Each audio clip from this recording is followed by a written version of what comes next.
నమస్తే అన్న అందరికీ నమస్కారం. కువైట్ లో గృహ కార్మికుల పేరిట పెద్ద మోసం జరుగుతూ ఉంది. కాబట్టి కువైట్ లో ఉన్న కువైటీలు ఎవరైతే ఉన్నారో వాళ్లను టార్గెట్ చేసుకుని మోసగాళ్లు మోసం చేస్తూ ఉన్నారు. వివరాల్లోకి వెళితే కువైట్ లో గృహ కార్మికుల ఏజెన్సీ ప్రతినిధిగా నటిస్తూ కువైటీ పౌరులను మోసగించిన గుర్తు తెలియని వ్యక్తి కోసం సైబర్ సెక్యూరిటీ అధికారులు మరియు క్రిమినల్ సెక్యూరిటీ విభాగం అధికారుల అన్వేషణ ప్రారంభమైంది.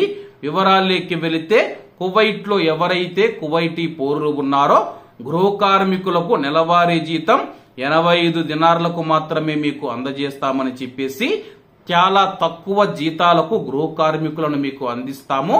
మొదటగా మీరు రిజిస్ట్రేషన్ ఫామ్ ను పూర్తి చేయడానికి ఈ లింక్ ద్వారా 2 దినార్లు చెల్లించాల్సి ఉంటుంది. మిగిలిన 83 దినార్లు మీ ఇంటికి వచ్చి గృహ కార్మికుడు పనిచేసిన తర్వాత మీరైతే అతనికి చెల్లించాల్సి ఉంటుంది.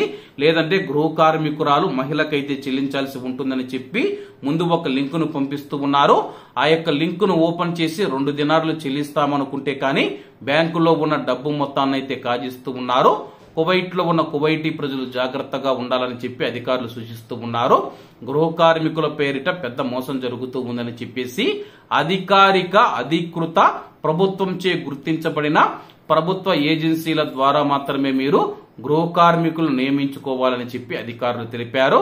కాబట్టి అందరూ బాగుండాలి, అందులో మనం ఉండాలి. అందరికీ నమస్తే అన్న, జై హింద్.